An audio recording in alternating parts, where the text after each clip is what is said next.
नमस्कार दोस्तों, कैसे हैं आप? मैं हूं गौरव और ये है ट्रांसफॉर्मेशंस। रिसेंटली हमें खबरें पढ़ने को मिली, सुनने को मिली प्रिंट मीडिया में, सोशल मीडिया में, नेशनल मीडिया में कि किस तरीके से सरकार या कह सकते हैं government of India, central government एक पॉलिसी फ्रेमवर्क के ऊपर काम कर रही है जो कि मिसलीडिंग एडवर्टाइजमेंट जो हमारी हैं कोचिंग इंडस्ट्रीज की, कोचिंग इंस्टीट्यूशंस की, जो कि बच्चों को एक तरीके से कॉम्पिटिटिव एग्जामिनेशंस की तैयारी कराते हैं as well as entrance examinations की तैयारी करते हैं, उनको रोक सके मिसलीडिंग एडवर्टाइजमेंट को एज वेल।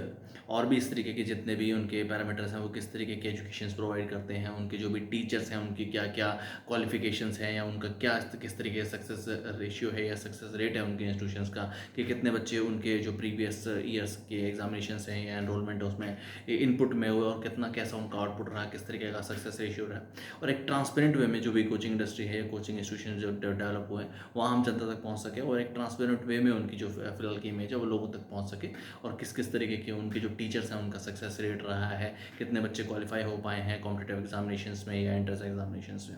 ऑल दो इस पॉलिसी फ्रेमवर्क का एक बहुत इंपॉर्टेंट रोल है, इंपॉर्टेंट एक तरीके से क्रूशियल पैरामीटर ये भी है कि जो स्कूली शिक्षा है, भाई जैसे डिफरेंट डिफरेंट तरीके के बोर्ड्स हैं, भले सीबीएसई बोर्ड है, central board of secondary education, उसके अलावा आईसीएसई बोर्ड है, रीजनल स्टेट लेवल बोर्ड्स हैं जैसे हरियाणा में हरियाणा बोर्ड है, यूपी बोर्ड है,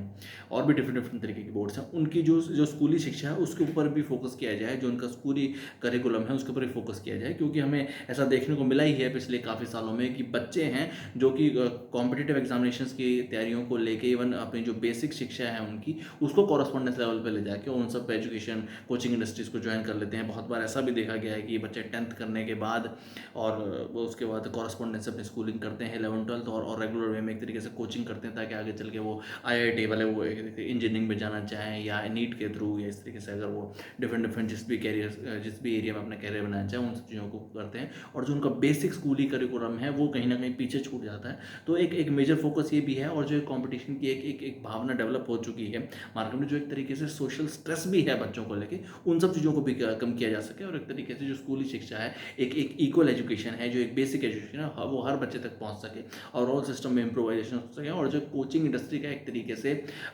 मेजर इंपॉर्टेंट वो हो चुका है, वो एक बहुत इंपॉर्टेंट रोल प्ले करने लग गए हैं इंडस्ट्री में, और सिर्फ 24 घंटे सिर्फ कोचिंग कोचिंग कोचिंग ही ऐसा हो गया है, और सिर्फ और सिर्फ कॉम्पिटिशन की भावना जो लोगों के बीच में डेवलप हो गई, जो कि एक स्ट्रेस भी बच्चों के बीच में ऐसा देखने को मिला है मेडिकल टर्म्स में, उन सब चीज़ों को भी कम किया जाए, और जो स्कूली शिक्षा है उसको इम्प्रूव किया जाए। मेरे हिसाब से, मेरे पर्सनल पर्सपेक्टिव से ये बहुत ही अच्छा कदम है। इस तरीके का एक पॉलिसी फ्रेमवर्क बनना है, एक ब्रॉडर बेसिक पॉलिसी बननी चाहिए, क्योंकि स्कूली शिक्षा बहुत बहुत बहुत ज़्यादा ज़रूरी है। ठीक है, कॉम्पिटिशन भी बहुत ज़्यादा ज़रूरी है, कॉम्पिटिशन होंगे, एंट्रेंस एग्जामिनेशन होंगे, कॉम्पिटिटिव पेपर्स होंगे सरकारी नौकरियों के लिए, वो भी ज़रूरी है, पर स्कूली शिक्षा भी उससे ज़्यादा ज़रूरी है।